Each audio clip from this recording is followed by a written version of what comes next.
बोलती पुस्तके. ज्यांना वाचनाचा नाद, त्यांना बोलती पुस्तके घाली साद. आमचं चॅनल सबस्क्राईब करा आणि सबस्क्राईब करायला इतरांनाही सांगा. नमस्कार श्रोते मित्र हो. बोलती पुस्तके सादर करत आहे लेखक श्री वासुदेव पाटील लिखित कादंबरी गिऱ्हाण. प्रकरण 10. नाशिकला पुलाचं काम बंद होणार म्हणून कैलास मंजुळे चिंतेत बसला होता. तो गावाकडे परतायचा विचार करत होता. दुर्गा, तूही चल सोबत बार्शीलाच. शंभू येईल तिकडंच. भाऊ, ते खानदेशात गेलेत.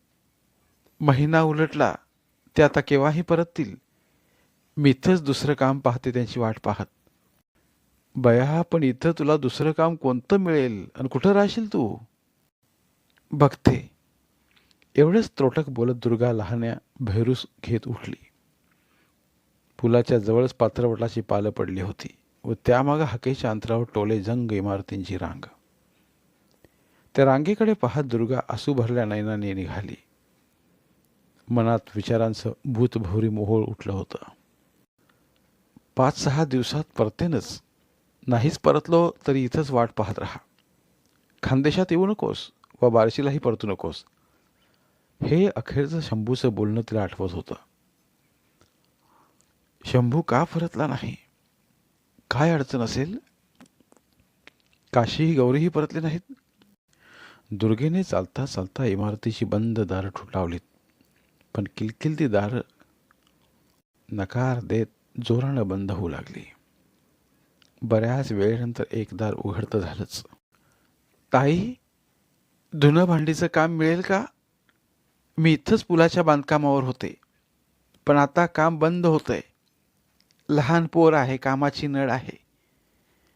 दुर्गा स्व भरल्या डोळ्यांनी विनवत बोलली. बाईनं थोडा वेळ निहाळलं. नाही म्हणत दार लावणार तोच तिला काय वाटलं कुणास ठाऊक, पण पुन्हा थांबली. पोर तुझंच का? होय ताई, 6 महिन्यांचा आहे. आणि नवरा खानदेशात गेलाय, तो परतलाच नाही. तो परते पावे तो काम हवंय पोरास वाढवण्यासाठी. दुर्गा आशेनं म्हणाली. शंकर, बाहेर ये जरा. बाईनं घरात पाहत हाक मारली. ऐन 35चा गोरा गोमटा माणूस बाहेर आला. काय ग? हिला धुणं भांडीचं काम हवंय. सोबत लहान मूल आहे. पुलाचं काम सुटलंय तिचं. मग ठेवूयात का? तिला आधी आत बोलव. काही खायला भरव तिला. शंकर शिंदे बोलला व घरात निघून गेला. शंकर शिंदे कॉलेजात प्राध्यापक. अंबाबाई ही खाजगी क्लासेस घ्यायची. शंकर व अंबास लग्नास 8-9 वर्ष होऊन ही मूलबाळ नव्हतं. दुर्गास महिना ठरवत त्यांनी कामावर ठेवलंच, पण शेजारच्या सदनिकेतली ही कामं हळूहळू मिळवून दिली. आपल्याच इमारतीच्या मागील बाजू शेडमध्ये राहण्याची सोय करून दिली. कैलास मंजुळे व इतर मजूर गावाकडे परतले, पण दुर्गा इथंच थांबली. दुर्गा अंबाबाईचं सारं काम करू लागली व इतरकडे कामात जाताना अंबाबाईच भैरवकडे लक्ष ठेवू लागली. भैरव हा शंकर व अंबाबाईच्या अंगावरचा केव्हा झाला हे त्यांनाही कळलं नाही. आता तो शेडमध्ये कमी व शंकर शिंदेच्या घरीच राहू लागला. बघता बघता 2 वर्ष पालटली. शंभूच्या चिंतेनं दुर्गा खंगू लागली, पण तिला एक समाधान होतं की भैरवचं संगोपन सुरळीत होतंय. भैरव आता पुरता शंकर व अंबाबाईच्या अंगावरचा झाला होता. ते त्याची अगदी पोटच्या मुलागत काळजी घेत. मध्यंतरी तारापुरात वेगळंच घडत होतं. चंद्रग्रहण पडणार होतं. तब्बल 1 तासाचं खग्रास म्हणत आणि धमकावून ही गंगाधरनं सोलापुरातून तारापूरला येण्याची तयारी केली. नवी गाडी घेत तो 1 दिवस आधीच गडीवर आला. बऱ्याच दिवसांनी तो गडीवर परतत होता. गडीवर येताच माणसं लावून त्यानं काम चालाऊ साफसफाई उरकली. 12:30ला ग्रहण सुरू होणार होतं. गंगाधर तळघराचं दार उघडत कंदील घेऊन बसून राहिला. मागच्या वेळेगत ऐन वेळेत झोप नको म्हणून काळजी घेऊ लागला. 12, 12:15 करत करत घड्याळाचे काटे फिरू लागले. ग्रह गोल ही आपापल्या गतीनं पोकळीत फिरत फिरत एका रेषेत येत असावेत. पण गंगाधरला घाई. ग्रहण सुरू झालं. हळूहळू चंद्र धरेच्या छायेत येऊ लागला. पण गंगाधरला पाण्याच्या टाक्यात काहीच हालचाल दिसेना. तो कंदिलाच्या उजेडात डोळे फाडून फाडून पाहू लागला. पण तीच चिरकालीन अंधार लपेटून पहुडलेली शांतता. गंगाधर अधीरतेनं टाक्यात उतरला व टाक्याच्या भिंतीत दार चाच पडू लागला. पण व्यर्थ. त्याला टाक्यात दार तर सोडा, पण मुंगी शिरेल एवढी जागाही दिसेना. तो बराच वेळ दार शोधत बसला. पण गंगाधर धावतच तळघराच्या वर चढत गढीत आला. त्यानं गढीतून बाहेर पाहिलं तर पूर्ण चंद्र झाकला गेला होता. गिऱ्हाण सुरू होतं. मग भुयाराचं दार का उघडत नाही? त्यानं शिवालयाकडे पळ काढला. तो पाय विहिरीत उतरला. पाय विहिरीत मागच्या वेळी पाण्यात भोवरी पडत वाट मोकळी झाली होती, तशी यावेळी झालीच नाही. तो पाण्यात डुबकी मारत भिंतीत दार शोधू लागला. पण तीच गत टाक्यातली. दार दिसेना ना की उघडे. तो थकत हताश होत वर आला. ग्रहण सुटलं. तारापूर चंद्रप्रकाशात न्हालं. गंगाधर विचारात पडला. काशी, गौरी व शंभू आपणाशी काय काय आणि किती खोटं बोलले कळायलाच मार्ग नाही. गिरणाला उघडलेलं दार या गिरणात का उघडलं नाही? याचं रहस्य काय? आपण शंभूलाही मारण्याची घाई केली का? घाईच. आधीच त्रिशूलनं घायाळ, त्यात मध्ये कोंडला गेल्यानं तो जिवंत असणं शक्यच नाही.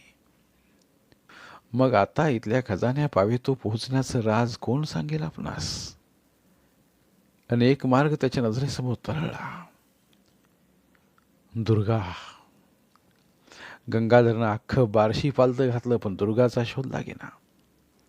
ओळखीच्या सहाऱ्यांना त्यानं खुश करत पोटात घुसत विचारलं, खोदून खोदून विचारलं, पण एकच उत्तर. शंभू व दुर्गा खानदेशात काशीच्या तपासाला गेले, ते परतलेच नाहीत. खानदेशात शंभू आला, पण दुर्गाला त्यानं कुठं ठेवलं हे गंगाधरला कळेना. तो हताश निराश होत सोलापुरात परतला. जर दुर्गा सापडली तर तिला या खजान्याबाबत नक्कीच काही ना काही माहीत असेलच. की काशी व शंभूने केवळ मूठभर रुद्राक्ष न नेता भरपूर घागरी नेल्या असाव्यात व तो खजिना सांभाळत दुर्गा ऐशारामात कुठेतरी जगत असावी. आपण 2 घागरीत एवढी ऐश करतोय तर ती किती ऐश आरामात असेल? किंवा शंभूच कुठून तरी बाहेर निघत आतल्या घागरी घेऊन पळाला असेल.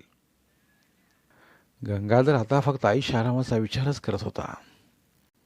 नाशिकला कामानिमित्त आलेल्या गंगाधरला पुलाखाली पान सेंटरवर सिगारेट पिताना दुर्गा अचानक दिसली. त्यानं गाडी तशीच उभी ठेवत तिला गाठलं. दुर्गा, तू? अगं शंभू, काशी, गौरी किती शोधताय तुला, आणि तू कुठे गायब झाली होतीस? गंगा दादा, मी त्यांचीच तर वाट पाहत थांबली आहे इथं. कुठं आहेत ते मला भेटायचंय त्यांना. चल भेटवतो त्यांना, म्हणत डोळ्यातील लाली लपवत तो तिला गाडीत बसवत गाडी पुलावर चढवत इगतपुरी हायवेला लावली. दुर्गाला एक वेळ भैरवलाही घ्यावं सोबत वाटलंच, पण धोका नकोच. भैरव अंबाताईकडे राहील सुरक्षित, तोवर आपण परतो असा विचार करत तिनं भैरवबाबत काहीच न सांगता ती निघाली. दुर्गा, शंभू व काशी आता मुंबईत मोठं दुकान थाटून बसलेत ग. काय सांगतोय दादा? अगं, विहिरीतून त्यांना जे रुद्राक्ष सापडले होते ना, त्यातूनच त्यांनी धंदा वाढवला. दुर्गा सावध झाली. ती आश्चर्य दाखवत राहिली फक्त. दुर्गा, कित्येक घागरी आणल्या होत्या ग त्यांनी? गंगाधर गाडी चालवत विचारू लागला. दादा, फक्त 2-2 मुठी रुद्राक्ष आणले होते. नाही ग, नंतर जात त्यांनी घागरी काढल्या असतील. नंतर तर मी नव्हते सोबत त्यांच्या, मला नाही माहीत मग. पण आमच्या यांना स्वार्थ नाहीच. आधीचे आणलेले रुद्राक्षी त्यांनी खर्ची घातले नव्हते, ते घागरी कशा आणतील? काय माहीत दुर्गा, पण दुर्गा, तुलाही माहीत आहेच ना तो खजाना कुठं आहे ते? बाहेर पावसासोबत आता अंधारही वाढू लागला. कसारा घाटायचं दुकानं. पाय विहिरीतच असावा तो. मी व गौरी विहिरीच्या वरच थांबलो होतो. पण का रे दादा? दुर्गास वेळ जाऊ लागला. वांधारल्या गत होताच भैरवची काळजी वाटू लागली. दुर्गा, आपलं सहज विचारलं ग. दोघांकडे मी कामाला आहे. हेवा वाटतो मलाही. तो हसतच म्हणाला, दादा, गाडी लवकर पळव, उशीर होतोय. दुर्गा, काळजी करू नकोस, आता पोचूच. दुर्गा, भिंतीतला दरवाजा बाकी विशेष आहे ना खजान्याचा? तुमच्या 4ही लोकांकडूनच उघडतो म्हणे. मला नाही माहीत रे दादा. गौरी बेशुद्ध पडली व मी तिच्यासोबत बाहेरच थांबली. गंगाधर मनात संतापला. गौरी सांगत होती तितकंच ही सांगते का शंभू काशीसारखं ही लपवते काही? कदाचित. गंगाधरनं हायवेलगतची आडवळणाची सुनसान जागा शोधली. मित्राच्या ओळखीवाल्याचा गोडाऊन होता, तिकडंच त्यानं गाडी घातली. दुर्गा 2-3 दिवस तिथेच बांधून ठेवत त्यानं तिचा अनन्वित छळ करत खजान्याबाबत विचारलं. पण दुर्गाला जेवढं माहीत तेवढंच तिनं सांगितलं. बाकी गंगाधरच्या हाती काहीच लागेना. गंगाधर चरफडला, संतापला. दुर्गीस तारापुरात नेऊन काहीच उपयोग नाही. तिथं तो महंत बरोबर टपकतो. हिला इथं ठेवूनही उपयोग नाही. ही खरं तेच बोलते. पण आता हिला सोडलं तर तोही धोका. बाहेर जोराचा पाऊस सुरू होता. त्यानं रात्रीच बांधलेल्या अवस्थेत शेवटचा प्रयत्न म्हणून तिला पुन्हा खजान्याबाबत विचारलं. पण परिणाम शून्य. तेच ते तिला माहीत असलेलं. त्यानं तिची मान धरली व दोन्ही हातांनी अंधारातच पडत्या पावसात त्यानं गाडी मुंबईकडेच काढली. शहराच्या बाहेरच रात्री पावसात वर्दळ कमीच होती. आपण तिकडंच घाटाकडे गाडी न्यायला हवी होती. इकडं गाडी नाहक आणली. त्याच विचारात त्यानं एका सुनसान टपऱ्यावर गाडी थांबवली. टपऱ्यावरचा माणूस टपरं बंद करत रस्त्यावरचं ड्रेनेजचं झाकण काढत तिथं अडकलेला कचरा काढत होता. चाय मिलेगी क्या? साहब, बंद कर दिया दुकान, दूध नहीं है, म्हणत त्यानं रस्त्यावरचं तुंबलेल्या पाण्याचं ड्रेनेजमध्ये जाण्यासाठी वाट करून दिली. शहरातलं पाणी इकडंच येत असावं उतारानं बहुतेक. मोठं ड्रेनेज होतं, भरपूर पाणीही तुंबलं होतं. तो टपऱ्यावाला झाकण तसंच बाजूला ठेवत निघून गेला. गंगाधरनं तुंबलेलं पाणी जाऊ देईपर्यंत गाडी तिथंच थांबवत सिगरेट पेटवली. आजूबाजूला तो पाहू लागला.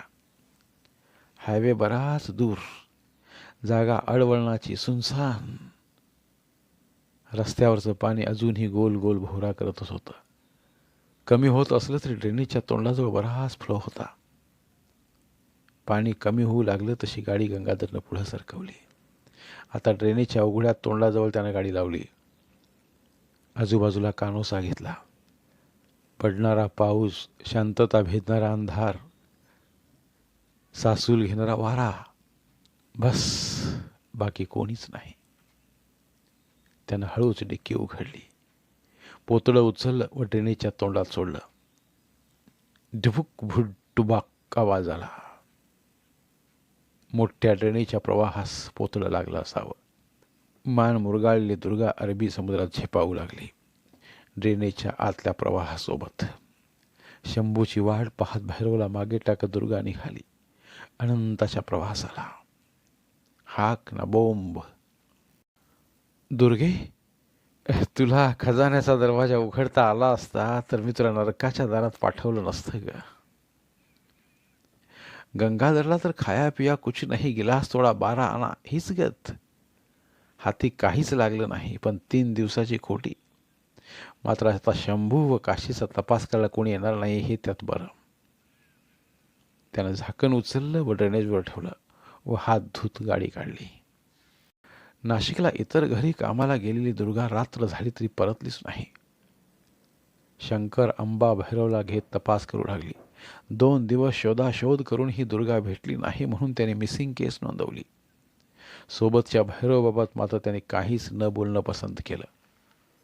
महिना 6 महिने झाले, पण शेजारच्या इमारतीत भांडी धुणं करायला गेलेली दुर्गा काही परतेना. शंकर शिंदे पोलीस स्टेशनला नेहमी चक्रा मारत राहिले, पण व्यर्थ. भैरव तर आधीच त्यांच्या अंगावर झालेला होता. लहान पोर, ते त्याला आधीच अंबाबाईच्या मायेनं पूर्ण कह्यात घेतलं होतं. त्याच्या बाल अज्ञमतीस काहीतरी जवळचं दिसत नाही हीच बालबोध जाणीव फक्त. शंकर शिंदेचं PhD झालं आणि त्यांची बदली पुण्याच्या कॉलेजला झाली. अंबे, आता कसं करायचं ग? कसलं? भैरवचं? म्हणजे आपण पुण्याला जाणार, मग याला त्यालाही सोबतच नेऊ. पण दुर्गा कुठंतरी अडकली असावी आणि नंतर ती आली तर? किंवा ती सांगायची की याचा बाप खानदेशात गेलाय, तोच परतला तर? परतला तर शेजारचे कळवतील ना आपण पुण्याला आहोत असं. येथील शोधत व नेतील भैरवला. पण आपण दुर्गा हरवली तेव्हाच पोलिसांना भैरव तिचाच मुलगा हे सांगायला हवं होतं. शंकर, त्यानं कोणता फरक पडला असता? आणि असंही या पोरात दुसरं कोण सांभाळणार? त्यापेक्षा त्याची सोय होते आणि आपलं मूल नाही ही आपली सल ही दूर होते. शिवाय दुर्गा व तिचा पती परतले तर आपण भैरूला सोपवू ना त्यांच्याकडे. पण आंबे, आपण तर भैरूत पुरतं अडकत चाललोय. आपली तयारी होईल परत सोपवण्याची? शंकर, त्यावेळचं त्यावेळी पाहू. पण भैरव आहे आपणाकडे तोवर त्यावर आपला प्रेम वर्षाव करत राहूया ना. शंकर व अंबानं निर्धार करत पुणे गाठलं. पुण्यास त्यांनी भैरव आपला मुलगा नाही हे समजू दिलंच नाही. नाम सामर्थ्यानं भैरव यथावकाश भैरव शंकर शिंदे नावानं शिक्षण प्रवाहात दाखल झाला. शंभो, शंभो तूच, शंकर तूच, आणि भैरव, भैरव ही तूच. हे शिवाची शिवी, दुर्गा तूच, आणि अंबा ही तूच. अरे भवानी ही तूच, भव्या ही तूच, आणि जिथे शिव तिथे शिवी ही येईलच. शिवी, भवानी, भव्या आली, आली, आलीच. हिमालयातून गंगा नर्मदे तापी मुळा मुठा पार करत आली. महंतांनी भवानी शिष्यासोबत नेलं ते थेट हिमालयात. 5 वर्ष ती हिमालयाच्या गारटणाऱ्या बर्फाळ घाटीत आश्रमात वाढली महंतांच्या नजरेखाली. 6 वर्षाच्या छोट्या भव्यास घेत महंतांनी पुढे थेट पुणे गाठलं. चंद्रपाल प्रभूंकडंच. चंद्रपाल, पुजारी असून आपण गढीचे मालक झालात, पण गढी स्वीकारायला तयार नाही प्रभूं यांना. महंत, यावर काय तो तोडगा आपणच सुचवावा. चंद्रपाल, ही काशीनाथ सानपाची मुलगी, हिचा सांभाळ कर. या पाथरवटांचं गुढीशी जुनं नातं आहे काहीतरी. त्याशिवाय शिव महादेव यांच्यावर एवढे मेहर होणारच नाहीत. वाढव या पोरीला, पण कोटेच वाच्यता करू नका याबाबत, म्हणत महंतांनी भव्यास राधाबाईकडे सोपवलं. धन्यवाद. उर्वरित कादंबरी पुढील भागात.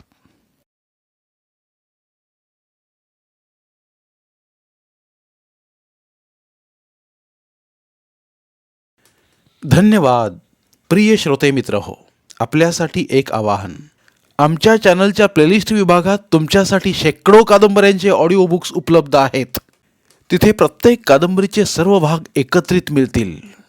त्यामुळे सध्या सुरू असलेल्या क्रमशः कादंबरीच्या पुढील भागासाठी वाट पाहण्याची गरज नाही. तुमच्या वेळेनुसार तुम्ही संपूर्ण कादंबरी सलगपणे ऐकू शकतात आणि साहित्याचा आस्वाद घेऊ शकता. कृपया आमच्या चॅनलच्या होमपेजवर जाऊन प्लेलिस्ट चेक करा आणि तुमची आवडती कादंबरी निवडा. धन्यवाद.